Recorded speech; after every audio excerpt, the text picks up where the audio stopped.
प्यारे बच्चों, शैक्षिक प्रबंधन एवं प्रशासन विषय की इस ऑनलाइन कक्षा में आप सभी का स्वागत है।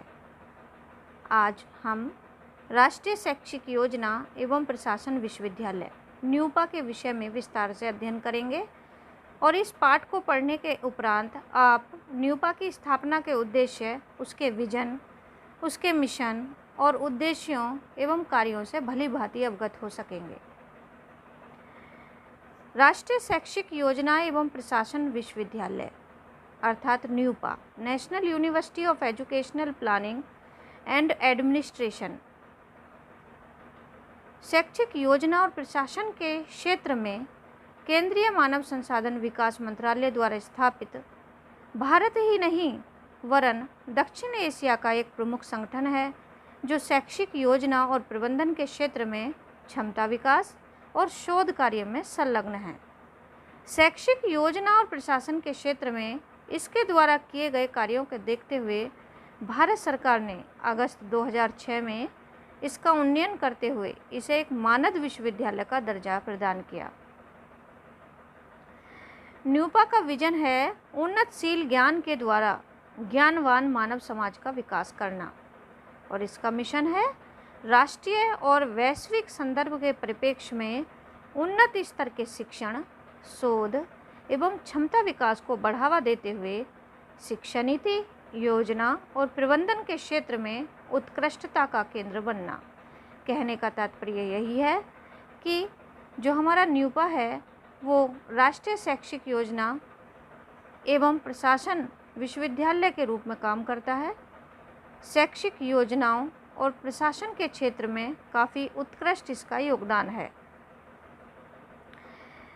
इसकी स्थापना का मुख्य उद्देश्य है शैक्षिक योजना, प्रशासन और भारत के विभिन्न राज्यों तथा विश्व के अन्य देशों की प्रशासन और नियोजन तकनीकों, प्रशासनिक प्रणालियों के तुलनात्मक अध्ययन सहित संबंधित विशेष क्षेत्रों के विविध पक्षों पर शोध अध्ययन करना, सहायता अनुदान प्रदान करना, शोध कार्य को बढ़ावा देना और उसका समन्वय करना। शैक्षिक योजना और प्रशासन के क्षेत्र में कार्यरत व्यक्तियों, एजेंसियों तथा संस्थानों को अकादमिक और व्यावसायिक मार्गदर्शन प्रदान करना। शैक्षिक योजना, प्रशासन और संबंधित विशेष क्षेत्रों में सेवा पूर्व और सेवाकालीन प्रशिक्षण कार्यक्रम आयोजित करना।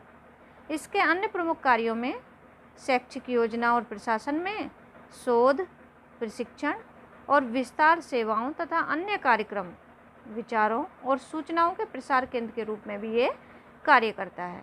बच्चों, यह एमफिल, पीएचडी, अंशकालिक पीएचडी पाठ्यक्रम भी आयोजित करता है और शैक्षिक योजना, शैक्षिक प्रशासन, शैक्षिक वित्त, तुलनात्मक शिक्षा, स्कूल शिक्षा, उच्च शिक्षा, व्यावसायिक शिक्षा, शिक्षा में लैंगिक मुद्दे, शिक्षा और भूमंडलीकरण, शैक्षिक प्रबंधन, सूचना प्रणाली आदि में भी ये उपाधि प्रदान करता है। इसके अन्य प्रमुख कार्यों में मुख्य कार्य हैं अध्यापक, प्रशिक्षकों और शैक्षिक योजना एवं प्रशासन से संबंधित विश्वविद्यालय और कॉलेज प्रशासकों के लिए प्रशिक्षण कार्यक्रमों और अनुश्रवण कार्यक्रम भी आयोजित करना। केंद्र और राज्य सरकारों में नीति निर्माण के स्तर पर शैक्षिक योजना और प्रशासन के क्षेत्र में कार्यरत शिक्षा कर्मियों के लिए अभिविन्यास, सम्मेलन, संगोष्ठियाँ, समूह परिचर्चा, सत्र भी आयोजित करता है। अब तक हमने जिन उद्देश्यों की बात करी तो इन सारे उद्देश्यों के लिए यह आलेख, पुस्तकें, जनरल आदि भी तैयार करता है और उन्हें प्रकाशित करता है। तो न्यूपा का जो मुख्य कार्य होता है वो शैक्षिक योजना बनाना और शैक्षिक प्रशासन को सुदृढ़ और उन्नत बनाना है। ये शैक्षिक योजना और प्रशासन के क्षेत्र में महत्वपूर्ण योगदान करता है। समय समय पर यह अध्यापकों को ट्रेनिंग देता है, संगोष्ठियाँ आयोजित कराता है और साथ ही उनका अनुश्रवण भी करता है। जो ट्रेनिंग दी जाती हैं कि वो एक्चुअल में वास्तविक रूप से हमारी कितनी ट्रेनिंग क्रियाशील हो रही हैं। तो ये सारी इसका जो मुख्य उद्देश्य है वो शैक्षिक प्रबंधन, प्रशासन और शैक्षिक योजनाओं के निर्माण से संबंधित है। संगठन और प्रशासन, इसके संगठन और प्रशासन की बात करें तो राष्ट्रीय शैक्षिक योजना और प्रशासन विश्वविद्यालय में 10 विभाग हैं। न्यूपा में 10 विभाग हैं। न्यूपा सर्वोच्च प्रशासनिक निकाय है जिसके अध्यक्ष भारत सरकार के मानव संसाधन और विकास मंत्री होते हैं।